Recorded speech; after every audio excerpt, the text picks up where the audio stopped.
From Foxborough, it's Alex Barth and Evan Lazar for CLNS. And the talk around here, of course, has been the defensive front after the strong performance against the Eagles. Bill Belichick spoke about that this morning before practice, specifically crediting a group of veterans for the fast growth of the defensive line. Now, thrown in that group of veterans was 24-year-old Malcolm Brown, the former first-round pick who is entering a contract year. And it really, Evan, was interesting to see him grouped in with players such as Adrian Claiborne and Lawrence Guy. Yeah, it was very interesting comments from the coach, basically crediting Trey Flowers especially, but a couple of the other guys with kind of bringing along this young group of defensive linemen and this young defense overall for the Patriots in some spots. So we'll see what happens with, that projects onto the field and translates onto the field. But Malcolm Brown was definitely an interesting name to be thrown in there. Obviously, they didn't pick up his fifth-year option before the season, so they didn't want to commit that kind of money to him next year. But he's in a contract year, and a lot of people are kind of up and down on him in the media. So it's an interesting question going forward whether or not he's going to get paid by the Patriots. Right, and obviously if Bill Belichick sees him as a leader,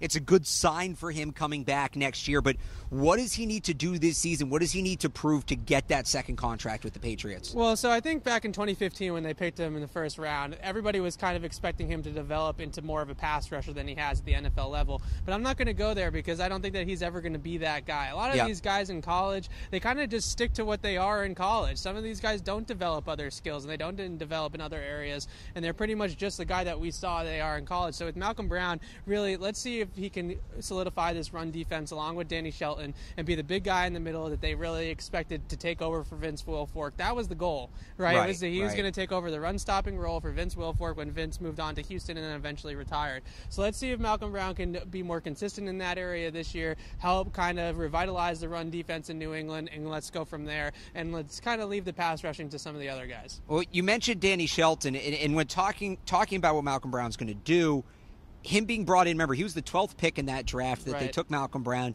How much of that do you think says, okay, like one of these guys is going to be on the team next year? How much do you think they're in competition for a roster spot next year? Yeah, I mean, it sounds like they're probably pretty close on the Patriots boards coming into the draft, and it just happens that Danny Shelton was a way higher pick than Malcolm was.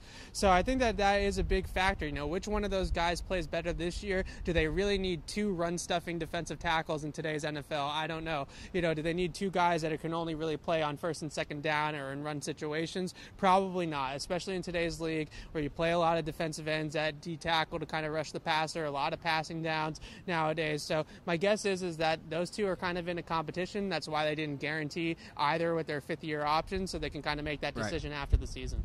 Now, we'll close on this. This is something that hasn't gotten too much attention, but the surprise cut, right? There's always one from Bill Belichick, the one guy that's not going to make the team. They bring in Danny Shelton, Malcolm Brown. Now, on the last year of his contract, do you think he could be a guy, not necessarily cut, but a guy that's moved to fill another need as we hit that final week of the preseason? I mean, I definitely wouldn't say that he's going to get cut. He's been way too good in his first couple years in the NFL and proven that he can play in this league. So maybe a trade partner, I could definitely see that happening. I think that another guy, Eric Rowe, that you could watch for is maybe a potential trade partner now that they have Jason McCourty in the building and they can kind of let Rowe go for maybe a better asset. But Malcolm Brown is another guy that I wouldn't be surprised at all if they end up shopping him towards the end of the preseason here and kind of pull off another trade where they pulled off the Jacoby Brissett for Philip Dorsett trade, that kind of trade with Malcolm Brown for maybe another player at another position. We'll see. We will have our 53-man roster projections up on CLNSmedia.com, so you can check those out, see how Malcolm Brown fits out with what could be the 2018 Patriots squad. Until then, he's Evan Lazar. I'm Alex Barth